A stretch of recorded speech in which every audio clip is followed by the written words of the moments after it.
Pessoal, dando continuidade aqui ao nosso conteúdo, recomendações e exigências da NBR 5410. A NBR 5410 exige desde 1997 a utilização de proteção diferencial residual, disjuntor ou interruptor de alta sensibilidade em circuitos terminais que sirvam a tomadas de corrente em cozinha, copas cozinhas, lavanderias, áreas de serviço, garagens e, no geral, a todo local interno molhado em uso normal ou sujeito a lavagens.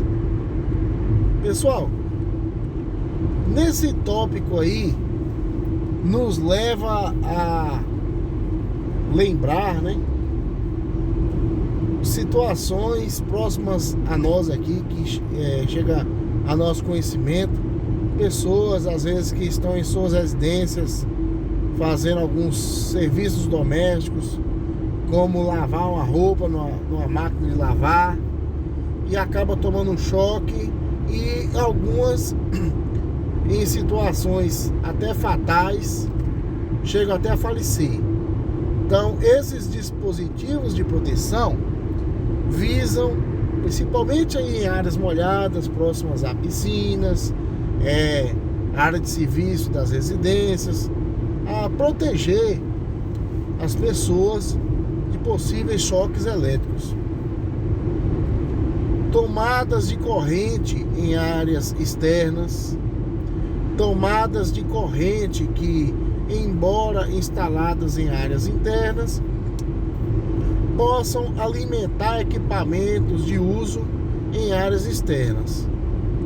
Pontos situados em locais contendo banheira ou chuveiro. Nota: os circuitos não relacionados nas recomendações e exigências acima poderão ser protegidos apenas por disjuntores termomagnéticos. Esses disjuntores termomagnéticos são aqueles disjuntores comumente encontrados aí nas residências, tá, pessoal? Aplicando-se as recomendações e exigências da NBR 5410 ao projeto utilizado como exemplo, onde já se tem a divisão dos circuitos, o tipo de proteção a ser empregado é apresentado no quadro abaixo, tá? Então nós podemos ver aí, ó, nessa coluna daqui, ó, DTM é a representação de disjuntor termomagnético, ok? Então, circuito de iluminação social, circuito de iluminação de serviço, tomadas de uso geral, as TUGs, né? Tomadas de uso geral, TUGs mais TUI na cozinha, por exemplo. Então tá aí os ambientes, os tipos de circuito e qual é o tipo de disjuntor empregado, tá? A gente já andava discutindo anteriormente. Sejão, vocês me questionavam, Sejão, onde é, Sejão, que nós podemos fazer a instalação do DR? No disjuntor geral? No disjuntor de uso específico? Então tá aí, pessoal. Tem as representações de onde é que teriam um disjuntor termomagnético comum e onde que o DR poderia ser instalado, tranquilo? Vou deixar aberto aqui essa tabela para vocês poderem fazer uma análise melhor aí, né? Fazer uma comparação, analisar essa tabela aí de onde os disjuntores podem ser instalados, termomagnético e também o IDR para proteção de circuitos em áreas, principalmente áreas molhadas.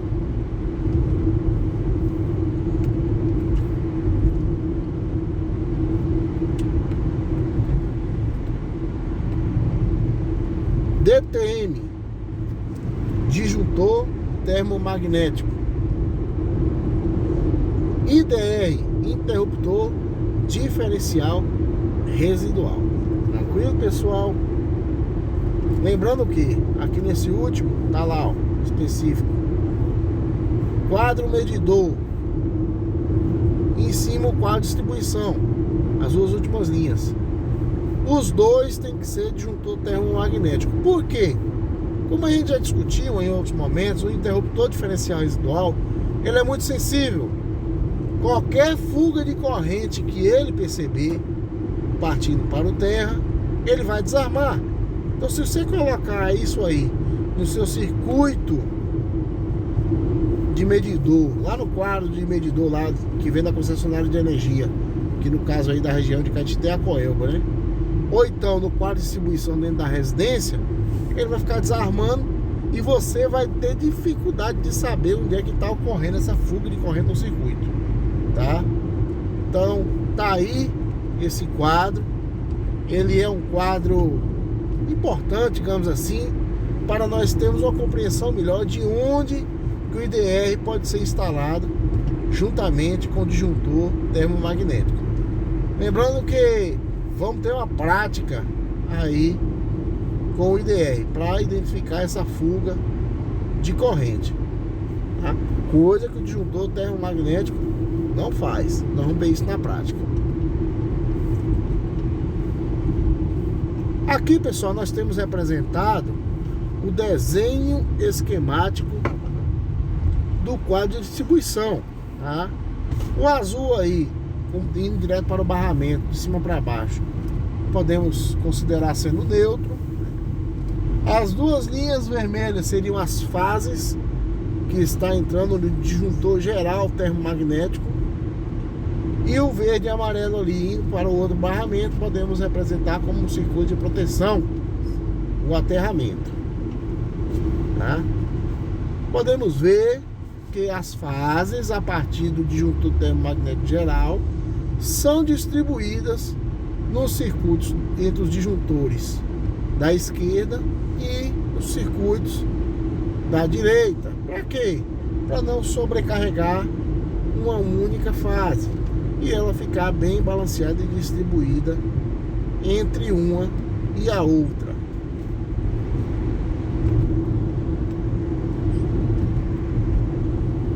A NBR 5410 também prevê a possibilidade de optar pela instalação de disjuntor DR ou interruptor DR na proteção geral.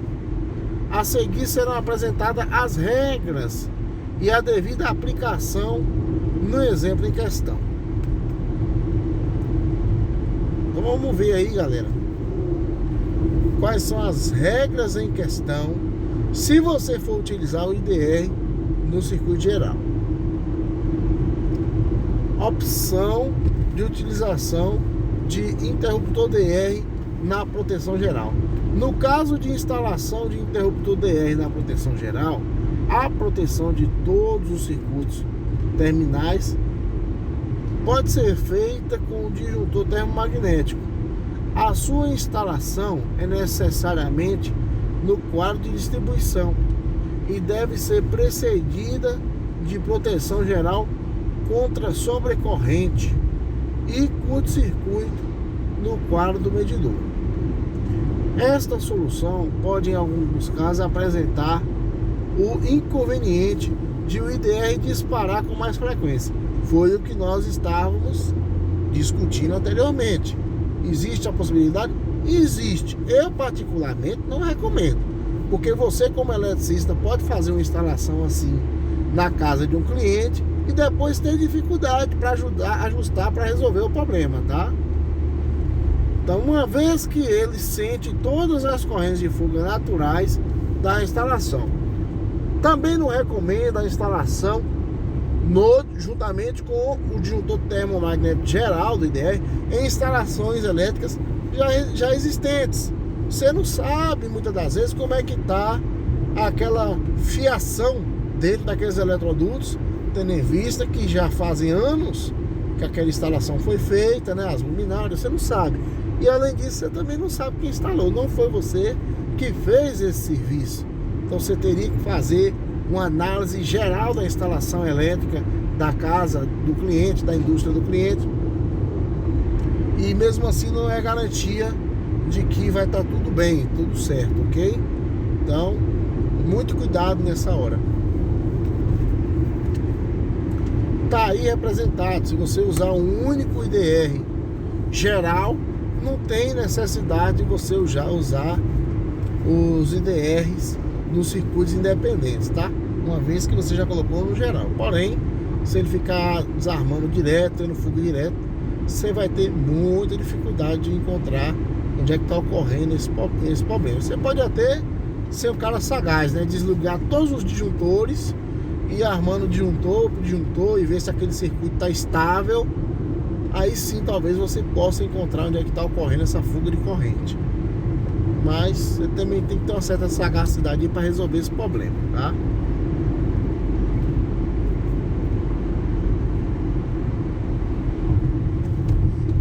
Uma vez determinado o número de circuitos elétricos em que a instalação elétrica foi dividida e já definido o tipo de proteção de cada um, chega o momento de se efetuar sua ligação.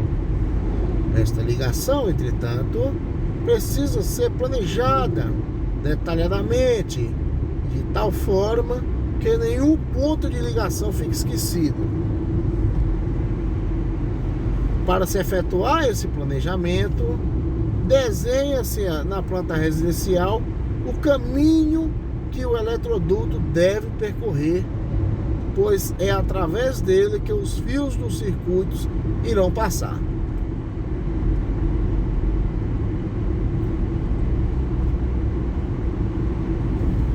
Entretanto, para o planejamento do caminho que o eletroduto irá percorrer, fazem-se necessárias algumas orientações básicas. Deve-se a locar primeiramente o quadro de distribuição em lugar de fácil acesso e que fique o mais próximo possível do medidor. Veja bem, pessoal, eu mais uma vez só reiterando qual é a importância do quadro de distribuição ficar o mais próximo possível do medidor. É o cabeamento que vai do medidor até o quadro de distribuição. Esse é o cabeamento mais grosso do circuito, né? De maior bitola. Então é onde os cabos mais caros estão concentrados. Se você colocar em longas distâncias, você vai ter um consumo maior ali de dinheiro ali naquela parte, né? Naquele dimensionamento. Então reduz aí os custos de obra também, tá? B. Partir com o eletroduto do quadro de distribuição, traçando o seu caminho de forma a encurtar as distâncias entre os pontos de ligação, ok? Então, se possível for, use um caminho mais curto. Se não tiver condições, é compreensível. Às vezes você dá a volta, cuidado com as curvas para poder não ter dificuldade de passar os cabos nos eletrodutos, os conduítes, tá? C. Utilizar a simbologia gráfica para representar na planta residencial o caminho do eletroduto, quadro de distribuição, eletroduto, embutido na laje, embutido na parede, embutido no piso, tá? Embutido na laje, nós temos aí a representação linha contínua. Embutido na parede seria o intermediário aí do meio entre os dois. E o mais abaixo é embutido no piso, que é o ponto tracejado, ponto. Tá? D. Fazer uma legenda da simbologia empregada. E. Ligar os interruptores e tomadas ao ponto de luz de cada cômodo. Tá?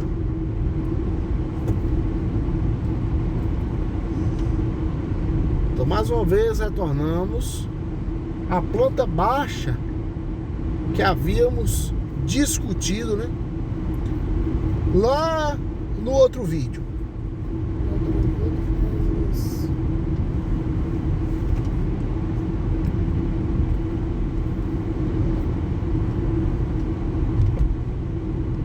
Para se acompanhar o desenvolvimento do caminho dos eletrodutos, tomaremos exemplo, página 68, anterior, já com os pontos de luz e tomadas e os respectivos números dos circuitos representados, iniciando o caminhamento dos eletrodutos, seguindo as orientações vistas anteriormente. Deve-se primeiro, no caso, determinar o local do quadro de distribuição, tá? Então, pessoal, nós devemos logo de imediato determinar onde é que vai ser o local do quadro de distribuição. Uma vez determinado o local para o quadro de distribuição, inicia-se o caminhamento partindo dele, com um eletroduto em direção ao ponto de luz no teto da sala e daí para os interruptores e tomadas desta dependência. Neste momento, representa-se também o eletroduto que conterá o circuito de distribuição. Então, representou aí onde é que está o quadro de distribuição, né? Quadro medidor, quadro de distribuição, e depois vai traçar aí como é o caminho até chegar na luz, essa fiação chegar na luz de teto. Olha lá a representação do eletroduto, ok? E também o eletroduto representado na luz de teto até os interruptores.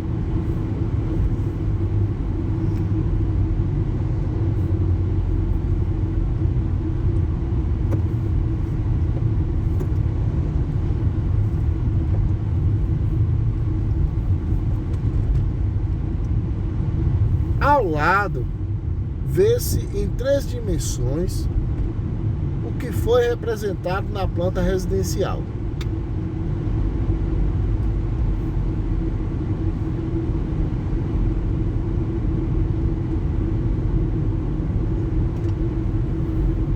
Do ponto de luz no teto da sala, sai um eletroduto que vai até o ponto de luz na copa.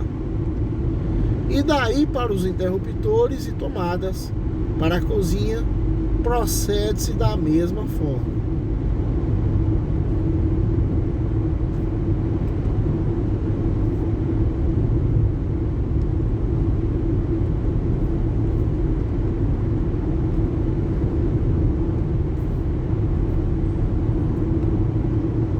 Observe novamente o desenho, pessoal, em 3 dimensões, né?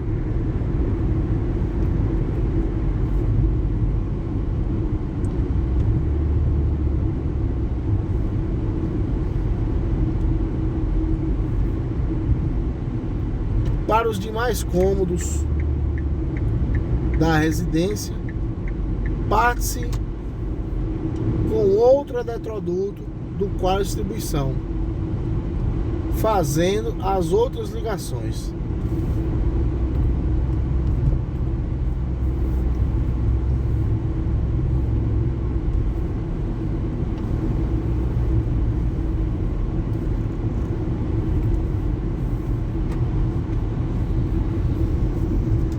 Então, uma vez representados os eletrodutos, e sendo através deles que os fios dos circuitos irão passar, pode-se fazer o mesmo com a fiação, representando-a graficamente, através de uma simbologia própria. Então nós temos aí representado a simbologia da fase, do neutro, proteção e retorno. Entretanto, para empregá-la, primeiramente precisa-se identificar quais fios estão passando dentro de cada eletroduto representado, ó. Então nós temos aí verde e amarelo é o fio de proteção, que é o aterramento. O vermelho seria o fio de fase, o azul o neutro e o preto, pessoal, o retorno. Esta identificação é feita com facilidade, desde que se saiba como são ligadas as lâmpadas, interruptores e tomadas. Essa parte de como são ligadas as lâmpadas, interruptores e tomadas executaremos na aula prática. Alguns já chegaram a ter oportunidade de executar, né? Serão apresentados a seguir os esquemas de ligação mais comum de uma residência. Alguns de vocês já fizeram algumas dessas aulas práticas, tá? Outros ainda estarão a fazer.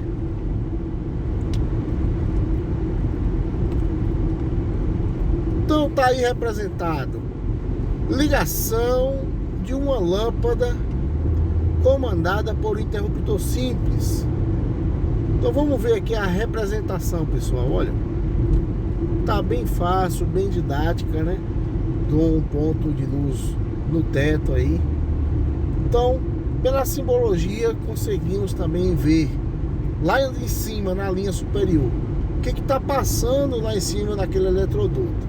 Uma fase, um neutro e um terra.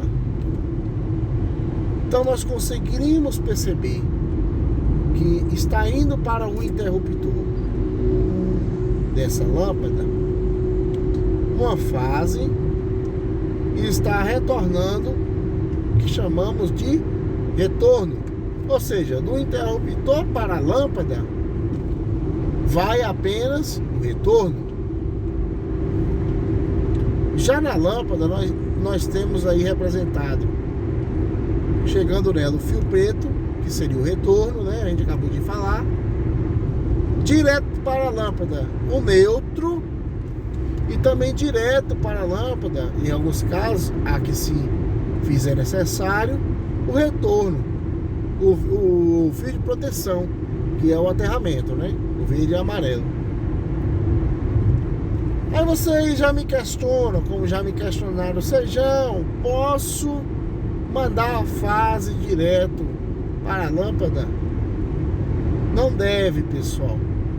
Porque quando uma pessoa que não tem tanta experiência for fazer a substituição dessa lâmpada, pode acabar por não fazer o seccionamento daquela rede elétrica na hora de fazer aquela troca e acabar tomando um choque, né? Devido à fase estar indo diretamente para a lâmpada. O que seria o seccionamento? Seria desligar o disjuntor, falando no português mais direto. Nós falamos seccionar a chave, ok? Desligar a chave. Então, quem não tem tanta experiência, ou até quem tem, já acontece acidente, né? E então é o aconselhado e é o correto o neutro ir para a lâmpada e a fase para o interruptor. Pessoal, sempre que eu toco nesse ponto de uma substituição de uma lâmpada, muitas das vezes ela é trocada em altura. E o que acontece? Eu costumo dizer, o que acaba sendo fatal num serviço simples como esse, não é necessariamente um choque. Tudo bem, pode ser que um choque pode causar alguma fatalidade, algum risco, mas é um choque associado a um trabalho em altura. E pelo susto de tomar aquele choque elétrico, possa ser que o cidadão acabe por levar uma queda. E essa queda, dependendo de como que ela ocorra, pode ser fatal sim, ok? Se não for fatal, levando a vítima a óbito, pode deixar tetraplégico até na cadeira de rodas, tá? Não é brincadeira não. Mais uma vez, como instalar o interruptor e lâmpada passo a passo. Nesse caso não ficou representado aí o sistema, o circuito de proteção, né?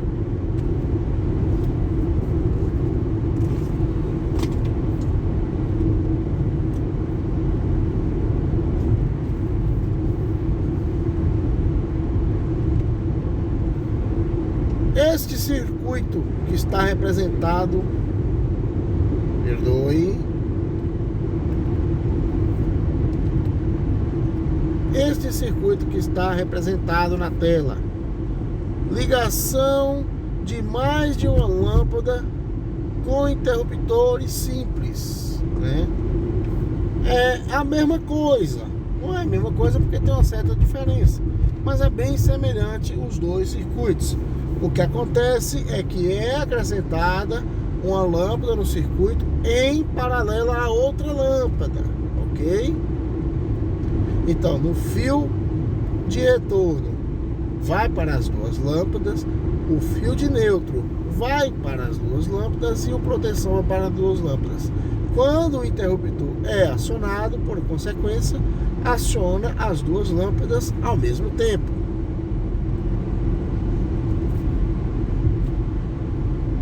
Se surgirem dúvidas, pessoal, questionamentos, estarei à disposição posteriormente.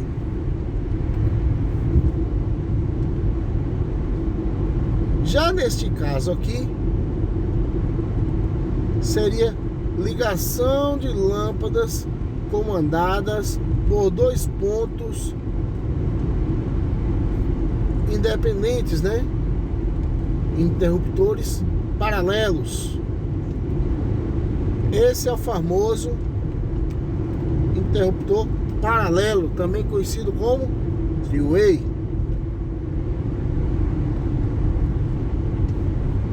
Você acionando a lâmpada de um ponto ou de outro, seguindo aí o esquema de ligação, pessoal, a lâmpada se acende conforme o acionamento ou se apaga, independente de onde você clicar no interruptor, tá? De um lado ou esquerdo. Muito utilizado em salas amplas, escadas, ambientes, o qual queira ligar ou desligar lâmpadas por pontos independentes. É usado o circuito de interruptores paralelo.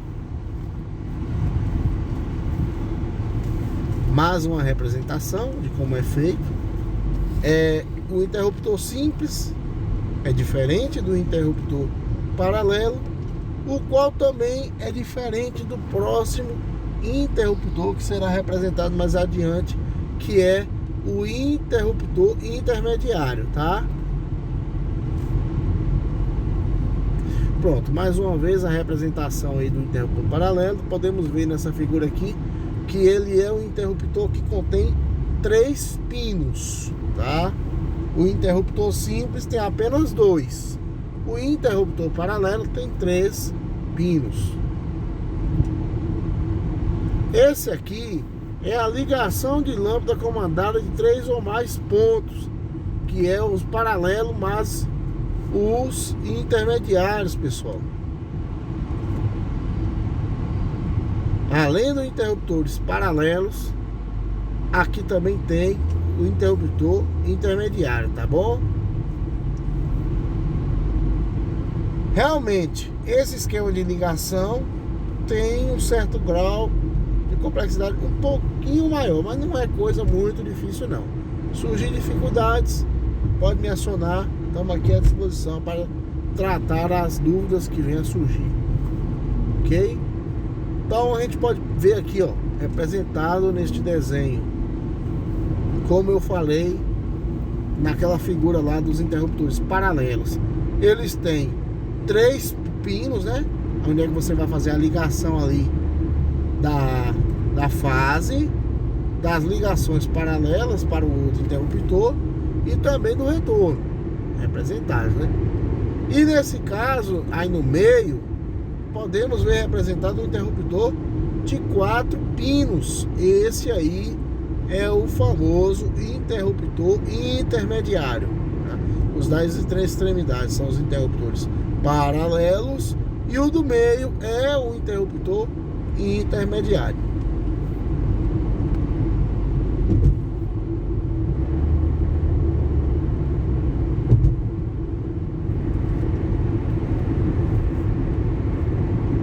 Já essa aqui é uma ligação de lâmpada comandada por interruptor simples instalado em área externa.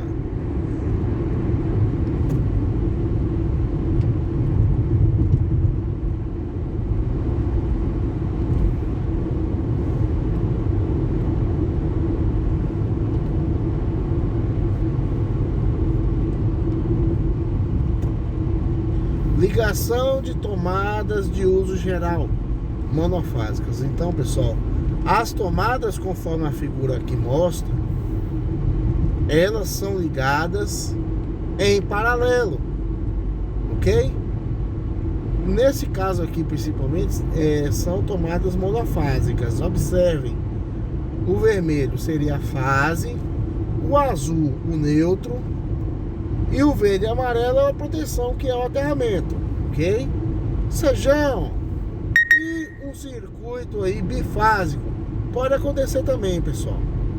O circuito bifásico seria o equivalente à tomada sendo ligado com circuitos com duas fases, que é o que está representado aqui mais abaixo. O superior aqui seria um TUG, né, tomada de uso específico, seria a fase, o neutro e a proteção. Já aqui embaixo, fase 1, fase 2 e a proteção. É o famoso circuito bifásico. Sejão, me dê um exemplo. Dou esse exemplo costumeiramente. Bom Jesus da Lapa.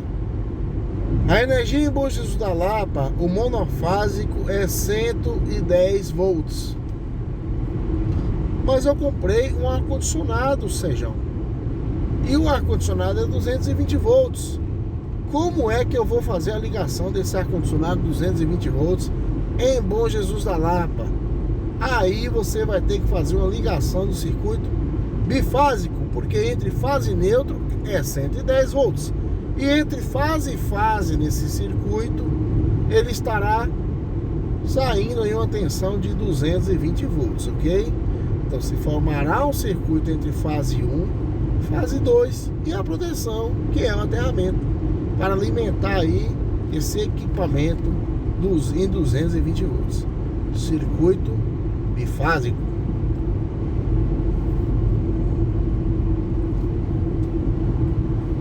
Então, pessoal, para esse vídeo não ficar muito longo, vamos encerrar ele por aqui, ok?